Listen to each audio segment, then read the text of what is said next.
एक मोठी पोकळी निर्माण झालेली आहे। ही पोकळी भरून येणं शक्यच नाही। आवडते नेते मार्गदर्शक राष्ट्रवादी काँग्रेस पक्षाचे जे राष्ट्रीय अध्यक्ष होते आदरणीय दादांच्या जाण्याने आपल्या सर्वांचे आवडते नेते मार्गदर्शक राष्ट्रवादी काँग्रेस पक्षाचे जे राष्ट्रीय अध्यक्ष होते आदरणीय दादांच्या जाण्याने झालेल्या अपार दुःखातून आपण सर्वजण अजूनही सावरलेलो नाही आहोत। त्यांच्या जाण्याने आपल्या सर्वांच्या आयुष्यात आणि पक्षामध्ये एक मोठी पोकळी निर्माण झालेली आहे। ही पोकळी भरून येणं शक्यच नाही याची आपल्या सर्वांना जाणीव आहे। आज आपल्या प्रत्येकाच्या मनामध्ये मला माहिती एकच नाव आहे, अजित दादा, आणि ते आपल्याला सर्वांना माहिती की आयुष्यभर महाराष्ट्राच्या विकासासाठी, शेतकऱ्यांसाठी, युवक आणि महिलांसाठी, आपल्या पक्षासाठी झटत राहिलेले आपण सर्वांनी पाहिलेले आहेत। त्यांच्या अचानक जाण्यानं सगळी स्वप्न अर्ध्यावरून त्यांना सोडून जावं लागली, परंतु उनके सपने अधूरे नहीं रहेंगे। हम सब मिलकर और भी ऊंचाई तक हम सब लेके जाएंगे।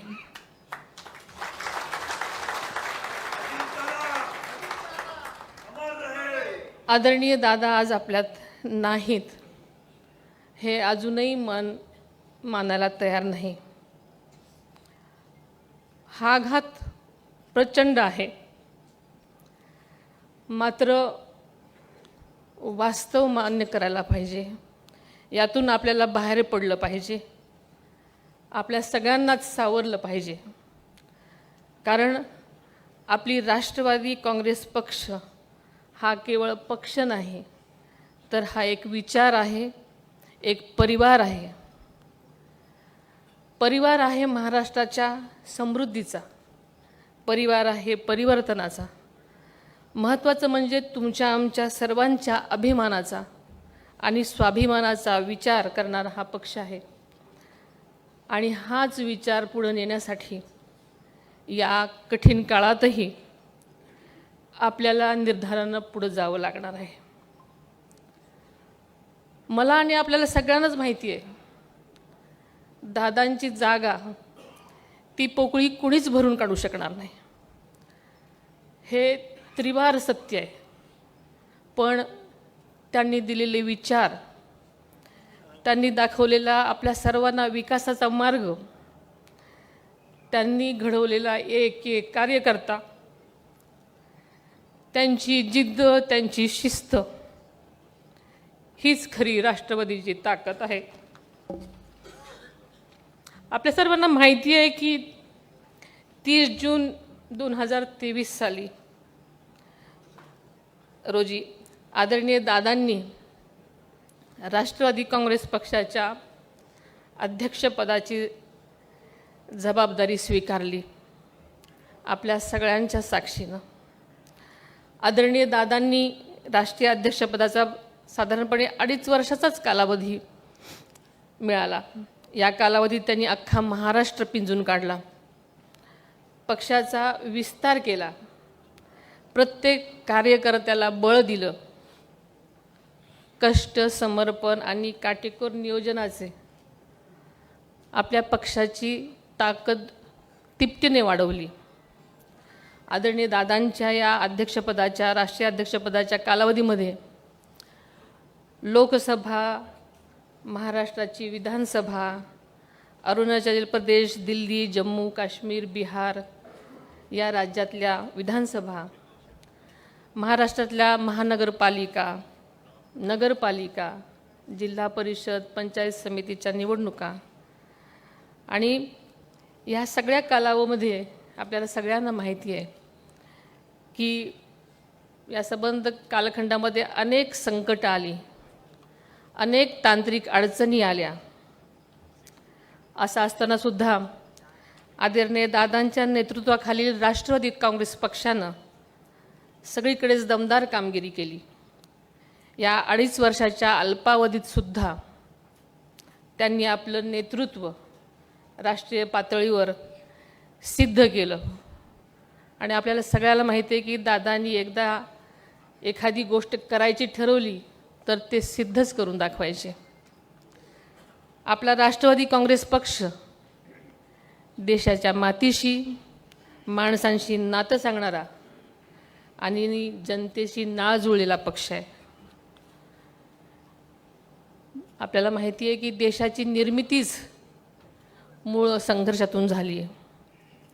तसंच आपल्या राष्ट्रवादी काँग्रेस पक्षही संघर्षातून स्थापन झाला आणि संघर्ष करतच मोठा झाला. तब्बल 27 वर्षाची वाटचाल यशस्वीपणे पूर्ण करत आपला पक्ष आज खरं तर आपण तारुण्यात आहे म्हणायला पाहिजे. आपल्याला कार्यकर्त्यांमध्ये जोश उत्पन्न करायचा आहे, उत्साह आहे. त्या उत्साहाला योग्य दिशा देण्याचं काम आपल्या सर्वांना करायचं आहे. राष्ट्रवादी काँग्रेस पक्षाची स्थापना झाल्यापासून मी सुद्धा प्रत्यक्षपणे आपल्या सर्वांच्या प्रमाणेच राष्ट्रवादी काँग्रेस पक्षाशी जोडलेली आहे. राजकारण आणि समाजकारण करताना माझ्यासाठी सगळं काही नवं नव्हतं. आदरणीय दादांसारख्या वादळासोबत मी 40 वर्ष संसार केलेला आहे. त्यामुळे पक्षाच्या राष्ट्रीय अध्यक्षपदाची जबाबदारी अत्यंत कठीण असली तरी तुम्हा सर्वांच्या पाठबळामुळे आणि तुमच्या साथीनं अजिबात अशक्य नाही याचा मला विश्वास आहे. हा सन्मान केवळ माझा नसून तळागाळात काम करणाऱ्या प्रत्येक कार्यकर्त्याचा आहे, जनमानसाचा आहे, माता भगिनींचा सन्मान आहे असं मी मानते. आदरणीय दादांनी आयुष्यभर शिवशाहू फुले आंबेडकर यांचा विचार जपला, याची जाणीव आपल्या सगळ्यांना आहे.